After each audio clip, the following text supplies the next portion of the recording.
ایک بڑی خوبصورت کندیل ایک شخص لایا, خوبصورت لالٹین بنی ہوتی تھی وہ, اور اس میں تیل مٹی کا نہیں ڈالتے تھے, خوشبو والی کوئی چیز ڈالتے تھے تو وہ جلتی تھی. وہ لایا کوفے کی جامع مسجد میں, حضرت علی کوفے آ گئے, کہا حضور یہ جلا لے. جب وہ لایا نا کندیل تو حضرت علی نے زندگی, امام حسن کہتے ہیں میں نے عجیب زندگی بھر سوال نہیں کیا. اس سے کہنے لگے میں نے کبھی کسی سے کچھ مانگا نہیں, اس طرح کی ایک اور مل جائے گی. تو اس شخص ایسے جیسے وہ عرش پہ نہیں بیٹھ گیا کہ علی نے مجھے کہہ دیا, کہنے لگا حضور مل جائے گی. فرمانے لگے لے جاؤ. کہتے ہیں وہ لے کے آیا. تو جب وہ لایا تو پہلے والی کندیل کو اتنا نہیں, اس کندیل کو سینے سے لگایا, اپنا امامے کا پلو لے کے حضرت علی نے پوچھا. پھر آنکھوں میں آنسو آئے.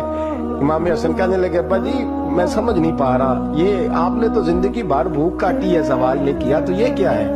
کہنے لگے مجھے بڑی پسند آئی تھی, دل کرتا ہے ایک لے لوں اور میں حضور کی مسجد میں بھی بھیج دوں, میں مدینے میں بھی بھیج دوں. میرا دل کرتا ہے یہ مسجد نبی میں لگ جائے گی تو اس کی شان بڑھ جائے گی. تو فرماتے امام حسن کہ میں رو پڑا. میں نے کہا حضور مجھے سمجھ آ گئی ہے, رہتے آپ کوفے میں ہے پر دل آپ کا مدینے میں ہی بستا ہے, وجود یہاں ہے پر روح آپ کی. رب جانے سونے محبوبہ تیرے شہر دیاں کی لذتاں نے, ایک رون جنہاں نے ویکھیا نہیں تے ایک رون دوبارہ جامل نہیں. میرے اعلیٰ حضرت فاضل بریلوی رحمت اللہ علیہ فرماتے ہیں حرم کی مدینے کے خطے خدا تجھ کو رکھے, مدینے کے خطے خدا تجھ کو رکھے, غریبوں فقیروں کے ٹھہرانے والے. یہاں غریب فقیر درویش مدینہ حسن ہے. توجہ ہے آپ حضرات کی. میں 2010 میں گیا تھا, اماں جی جب میں جانے لگا تب بھی میں روتا ہی گیا. واپس آیا تو میں اپنی والدہ سے میں نے کہا کہ اماں یہ کہیں خامی ایمان ہی نہ ہو. میں مدینے سے پلٹ آیا, میں بڑا تڑپا. میں نے کہا اماں جی وہ جانے کی جگہ تو ہے پر دوبارہ آنے کی جگہ نہیں, وہاں سے دوبارہ آنا نہیں چاہیے. وہاں سے سب سے مشکل مرحلہ مدینے سے لوٹنا ہے, آنا نہیں چاہیے. تو میری اماں مجھے کہنے لگی اللہ تجھے بار بار بلائے گا, دعا کرنی چاہیے, رونا نہیں چاہیے. بزرگوں کا درویشوں والا جو انداز تھا. اور پھر میں دوسری دفعہ عمرے پہ گیا تو ایک شعر تھا مظفر بارشی کا, تو میں وہ پڑھ رہا تھا. میں نے کہا کہ دوبارہ آنے کی آرزو ہے, کہ خود کو پانے کی آرزو ہے, جو حج پہ احرام باندھتے ہیں اب وہ باندھ کے آنے کی آرزو ہے. تو میں نے تو ایک حج مانگا تھا, اللہ نے 2 عطا فرما دی. یہ مصطفیٰ کے مدینے کی شان ہے, یہ رسول اللہ کے شہر کی شان ہے. تو میرے دوستو اللہ بڑا بے نیاز ہے. وہ میرے جیسے لوگ, میرے جیسے, سچی بات ہے, میرے جیسے لوگ اس کا, میں کبھی بھی مدینہ منورہ میں حاضر ہو کے لوگ اور باتیں سوچتے رہتے ہیں اور میں مسجد میں بیٹھا ہوتا ہوں. تو میں جب پہلی دفعہ گیا تھا تو ایک بی بی بیٹھی تھی سادی سی عورت رات کو, تو اپنا زبان یار من ترکی بگویم پنجابی میں وہ بات کر رہی تھی. تو وہ جملے اس کے مجھے یاد رہتے ہیں جب میں مدینے جاتا ہوں. سادی بی بی جنت البقیع کے باہر بیٹھی تو بوڑھی اماں سادے سے کپڑے, تو شعر پڑھ رہی تھی. وہ کیا شعر تھا اس کا, کوئی وہ اس پہ شاعرانہ ردیف کافی یہ پورے نہیں اترتے. لوگ کہیں گے یہ مصرع شاید لحاظ سے ٹھیک نہیں ہے, صنف کے لحاظ سے, لیکن اس کا انداز تھا نا تو تھا بڑا باکمال. اور وہاں بیٹھی پتہ کیا کہہ رہی ہے, ویکھو نہیں ویکھو کہ ڈے کرم کمائے سو. لوگ کہیں گے ردیف کافیے کے لحاظ سے شاید ٹھیک نہیں, لیکن اس کی فکر کتنی ٹھیک ہے, سوچ کتنی ٹھیک ہے. کہتی ویکھو نہیں ویکھو کہ ڈے کرم کمائے سو, میرے جے گندے مندے در تے بلائے سو. سید عالم صلی اللہ علیہ وسلم کے وصال ظاہری کے ایام قریب آئے تو حضور نے سرخ پٹی باندھی. تیز بخار ہے نبی کریم کو, 2 صحابہ سہارا دے کے مسجد میں لائے. نبی پاک علیہ السلام کو بظاہر سہارا دے کے لایا گیا. کریم رسول نے لوگوں کو جمع کیا, حضور آج کیا ہونے والا ہے, آج کیا کہا جائے گا, آج کس لیے میٹنگ بلائی ہے. نبی کریم کے کل صحابہ جب مسجد میں جمع ہوئے تو کھچا کھچ مسجد بھری ہے. وصال ظاہری سے چند یوم پہلے کی بات. نبی پاک نے فرمایا آج تمہیں کوئی جہاد کی ترغیب نہیں دینی, آج کوئی نیا پیغام نہیں دینا, آج تمہیں بتانا ہے کہ رب نے اپنے بندے کو اختیار دیا ہے, چاہے تو دنیا میں رہے چاہے تو اس کی بارگاہ میں حاضر ہو جائے. اس عبد نے بارگاہ ربوبیت کی طرف لوٹنے کا ارادہ کر لیا ہے.